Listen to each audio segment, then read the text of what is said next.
नमस्कार मित्रांनो, आजच्या या व्हिडिओमध्ये आपण आदिवासी विकास विभाग अंतर्गत हॉस्टेलला ॲडमिशन दिलं जातं, तर त्याचे ॲप्लिकेशन सुरू करण्यात आलेले आहेत। तर त्या ॲप्लिकेशन अंतर्गत घ्यायची काळजी काय काय आहे ते आपण आजच्या या व्हिडिओमध्ये जाणून घेणार आहोत।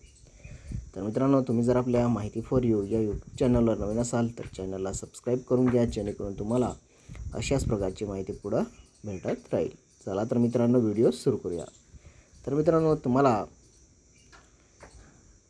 ट्रायबल डेव्हलपमेंट डिपार्टमेंट म्हणजेच आदिवासी विकास विभाग ऑफिशियल वेबसाईट आहे, या वेबसाईटवर येऊन जायचं आहे।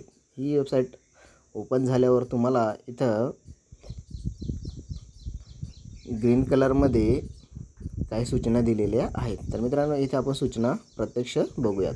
तर इथं थेट लाभ हस्तांतरणाच्या डीबीटी अनुषंगाने शासकीय वसतिगृहात प्रवेश घेतलेल्या किंवा घेणाऱ्या विद्यार्थ्यांनी घ्यायची खबरदारी, म्हणजे इथं खालील काळजी घेण्यासाठी काही सूचना दिलेल्या आहेत। तर इथं आपण पहिल्या याच्यामध्ये बघितलं तर विद्यार्थ्यांसाठी महत्त्वाच्या सूचना आणि घोषणापत्र शैक्षणिक वर्ष 2025-26।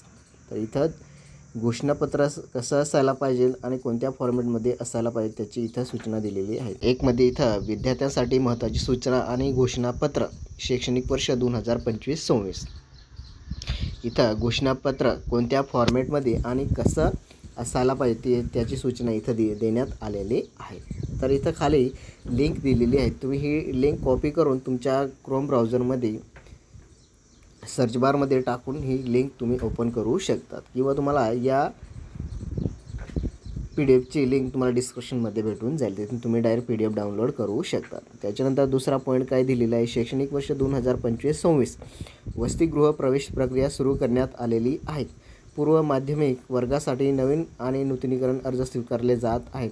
प्रथम गुणवत्ता यादीसाठी नवीन अर्ज दिनांक 10/6/2025 पर्यंत स्वीकारले जातील। तर मित्रांनो, इथं फक्त 8वी ते 10वीच्या विद्यार्थ्यांसाठी इथं ही वेबसाईट ओपन करण्यात आलेली आहे। अजून तर 12वी नंतर ग्रॅज्युएशनसाठी जे ॲडमिशन घेणार आहेत त्याच्यासाठी सुरू करण्यात आलेली नाही। तर इथं 10वीच्या किंवा 8वी 9वी 10वी जे विद्यार्थी असतील त्यांनी स्वतःचा फॉर्म नवीन किंवा रिन्यू करून घ्यायचा आहे, आणि त्याची जी गुणवत्ता यादी आहे ती 10 जून 2025 पर्यंत ॲप्लिकेशन स्वीकारले जातील। त्याच्यानंतर तुम्हाला गुणवत्ता यादी ही सादर केली जाईल। तर मित्रांनो, अशा प्रकारे तुम्ही नवीन किंवा रिन्यू फॉर्म करत असाल तर अशा प्रकारे तुम्ही इथं ही माहिती वाचून फॉर्म भरू शकता।